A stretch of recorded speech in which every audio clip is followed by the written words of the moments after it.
ಜನಸಂಖ್ಯೆ ಕಡಿಮೆ ಆಯ್ತು ಜಾತಿ ಗಣತಿಯಲ್ಲಿ ಅಂತ ನೀವು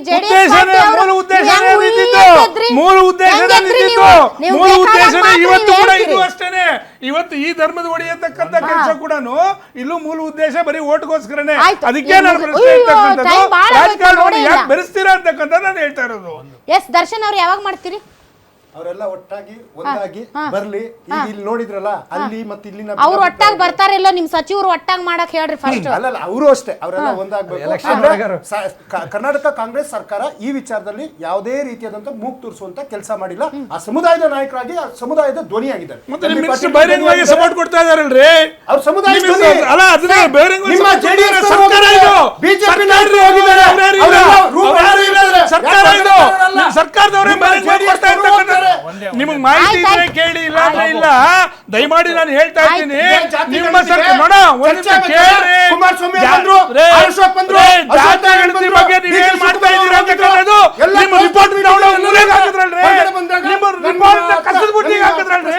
ನಿಮ್ಮ ರಿಪೋರ್ಟ್ ನ ಕಸದ ಬುಟ್ಟಿಗೆ ಹಾಕಿದ್ರಲ್ರಿ. ಎಲ್ರಿ ಹೋಯ್ತು ನಿಮ್ ಜಾತಿ ಗಣತಿ.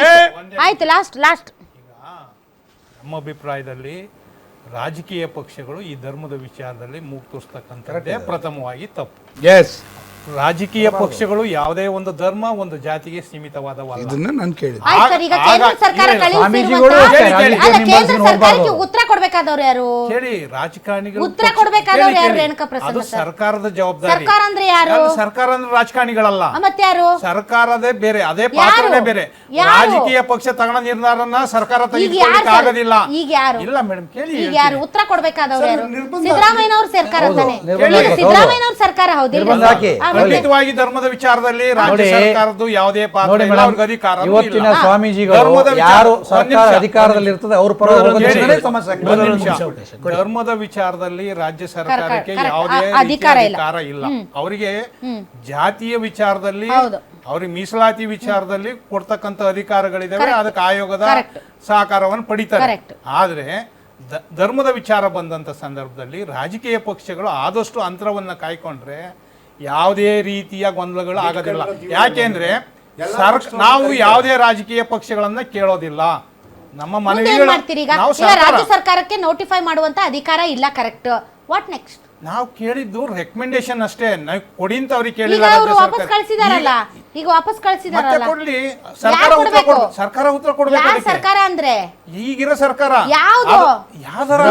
ನೀವು ಸರ್ಕಾರ ಅಂದ್ರೆ ಪೊಲಿಟಿಷಿಯನ್ಸ್ ದೂರ ಇರ್ಬೇಕು ಅಂತೀರಾ? ಈಗ ಸಿದ್ದರಾಮಯ್ಯನವ್ರ ನೇತೃತ್ವದ ಸರ್ಕಾರನೇ ಒಂದು ಡಿಸಿಷನ್ ತಗೋಬೇಕಲ್ಲ. ನಿಮಗೆ ಒಂದು ಪ್ರಶ್ನೆ. ಈಗ ಹಂಗಾರೆ ನಾವು ಹೋಗಿ ಡಿ.ಕೆ. ಶಿವಕುಮಾರ್ ಪಾರ್ಟಿ ಪ್ರೆಸಿಡೆಂಟ್ ಇದ್ದಾರೆ, ನಿರ್ಧಾರ ತೆಗೆದುಕೊಳ್ಳಿ ಅಂತ ನಾವು ಅವ್ರನ್ನ ಕೇಳಕ್ಕಾಗತ್ತಾ? ಸರ್ಕಾರನೇ ಬೇರೆ, ಪಕ್ಷನೇ ಬೇರೆ. ಕೇಳಿ, ಇದು ಪಕ್ಷ ಅಲ್ಲ ಸರ್. ಈಗ ಸಿದ್ದರಾಮಯ್ಯನವರು ಧರ್ಮ ಹೊಡಿತಾ ಇದ್ದಾರೆ. ಈಗ ನೀವು ಮಾಡಿರುವಂತ ಮನವಿಯನ್ನ ಪುರಸ್ಕರಿಸಿ ಅವ್ರು ಮತ್ತೆ ಕೇಂದ್ರಕ್ಕೆ ಮತ್ತೆ ಒಂದು ಶಿಫಾರಸು ನೀವು ಕಳಿಸಿ ಅಂತ ಹೇಳಿದ್ಮೇಲೆ ವಿತ್ ದಾಖಲೆಗಳು ನೀವು ಕಳಿಸಿ ಅಂತ ಹೇಳಿದ್ಮೇಲೆ ಒಂದ್ ವೇಳೆ ಸರ್ಕಾರ ಒಪ್ಪಿ ಅದನ್ನ ಕಳಿಸಿದ್ಮೇಲೆ ಬಿಜೆಪಿ ಅವರು ಏನಂತಾರೆ? ಸಿದ್ದರಾಮಯ್ಯನವರು ಧರ್ಮ ಹೊಡಿತಿದ್ದಾರೆ ಅಂತಾರೆ. ಆಮೇಲೆ ನೀವೇನಂತೀರಿ? ಪೊಲಿಟಿಷಿಯನ್ಸ್ ಇನ್ವಾಲ್ವ್ ಆಗ್ಬಾರ್ದು. ವಿದೌಟ್ ಪೊಲಿಟಿಷಿಯನ್ಸ್ ಇನ್ವಾಲ್ವ್ಮೆಂಟ್ ನಿಮ್ಗೆ ಮಾನ್ಯತೆ ಹೇಗೆ ಸಿಗುತ್ತೆ? ರಾಜಕಾರಣಿಗಳಲ್ಲ, ರಾಜಕೀಯ ಪಕ್ಷಗಳ ಇನ್ವಾಲ್ವ್ಮೆಂಟ್ ಬೇಡ. ರಾಜಕೀಯ ಪಕ್ಷಗಳ ನೇತೃತ್ವದ ಸರ್ಕಾರ ಆಯ್ಕೆ ಆಡಳಿತ ಇರ್ತದೆ. ಹಳೆ ಅಲ್ಲ ಮಗಳ ಗಂಡ ಆಯ್ತು ನಿಮ್ದು. Thank you very much. ತಾವೆಲ್ಲರೂ ಇಷ್ಟೊತ್ತು ಕಾರ್ಯಕ್ರಮದಲ್ಲಿ ಭಾಗವಹಿಸಿದ್ದಕ್ಕಾಗಿ. ಇಲ್ಲಿ ರಾಜಕಾರಣಿಗಳ ವಾದ ವಿವಾದ ಏನೇ ಇರ್ಬೋದು, ರಾಜಕಾರಣಿಗಳ ಇರದೆ ಎಲ್ಲಾ ವಿಚಾರದಲ್ಲೂ ರಾಜಕಾರಣ ಮಾಡಕ್ಕೆ. ಬಟ್ ನಮ್ಗೆ ಪ್ರತ್ಯೇಕ ಧರ್ಮ ಬೇಕು ಅಂತ ಹೇಳ್ತಾ ಇರುವಂತ ಸಮುದಾಯದಲ್ಲೇ ಒಗ್ಗಟ್ಟಿಲ್ಲ. ಒಬ್ಬೊಬ್ರು ಒಂದೊಂದು ಮಾತು ಹೇಳ್ತಾರೆ. ನೀವು ವೀರಶೈವ ಅನ್ಬೇಡ್ರಿ, ವೀರಶೈವ ಅಂದ್ರೆ ನಮ್ಗೆ ಯಾವತ್ತೂ ಮಾನ್ಯತೆ ಸಿಗಲ್ಲ ಅಂತಾರೆ. ಇವ್ರು ಹೇಳ್ತಾರೆ ವೀರಶೈವ ಲಿಂಗಾಯತ ಒಂದೇ, ನಾವು ವೀರಶೈವ ಲಿಂಗಾಯತ ಪ್ರತ್ಯೇಕ ಧರ್ಮ ಅಂತ ಹೇಳ್ತಾರೆ. ಸೊ ನಮ್ಮ ಗುರುಗಳು ನಾವು ಬಸವಣ್ಣನವರು ನಮ್ದು ವಚನಶಾಸ್ತ್ರ ಅಂತ ಇವ್ರಂತಾರೆ ನಮ್ಮ ಸಿದ್ಧಾಂತ ಶಿಖಾಮಣಿ ಅಂತಾರೆ. ಸೊ ಈ ರೀತಿ ಅಂತ ಹಲವಾರು ಭೇದಗಳು, ಹಲವಾರು ಭಿನ್ನಾಭಿಪ್ರಾಯಗಳ ಮಧ್ಯೆ ಒಗ್ಗಟ್ಟಿನ ಒಮ್ಮತದ ನಿರ್ಧಾರ ಈ ಸಮುದಾಯ ತೆಗೆದುಕೊಳ್ಳುವುದು ಬಹಳ ಕಷ್ಟ ಇದ್ದಂಗೆ ಕಾಣ್ತಾ ಇದೆ.